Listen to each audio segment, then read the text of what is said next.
multitasking. So I want to show you a couple pictures of my mom. Yeah. Okay, I love this picture. It's so pretty. That's my mommy. Just and here she is, helping with her piano. And this is such a cute picture, like right here. I love this picture. Isn't that cute? Wow. How old was she? I don't know, but she looks about 5 or 6, maybe. This is cute. That looks like Marie, Yeah, it does. doesn't it? Yep. Yes, it does. Yep. And this is, I love this picture. This is my oldest son, Don. That is so typical. You'd walk in and she'd be hugging her grandkids. That's my mom right there, Wow. the executive. And then, speaking of teaching, she did not want to institutionalize my 2 oldest brothers. Everybody said you should put them in a deaf school, that's where they belong. And no, she said, no, I'm going to teach them how to talk. I'm going to teach them how to communicate. Yes, they have speech impediments because they're deaf, but look what's on the board behind them. You know, math, music, Yep. spelling, all kinds of stuff. That was my mom. Wow. I mean, I grew up with chalkboards in the kitchen. In fact, my dad had this guy come in, well, my mom demanded that this guy come in, and they were painting the kitchen wall. And I thought to myself, I was so young, I remember thinking, that is the ugliest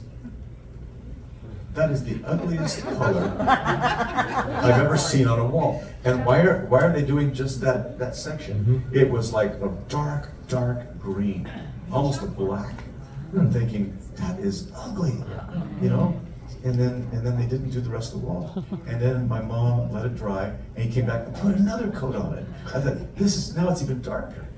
And then all of a sudden, after it dried, she called us all into the kitchen, and she started writing on it. She made a chalkboard out of the wall, and she put parts of speech and how to teach us English and things like that. Wow. That's my mom. Constantly learning. Wow. Constantly. It's amazing. Oh, this is like a very old-fashioned picture. And then we're going to end it up with the best. Right there. Great picture.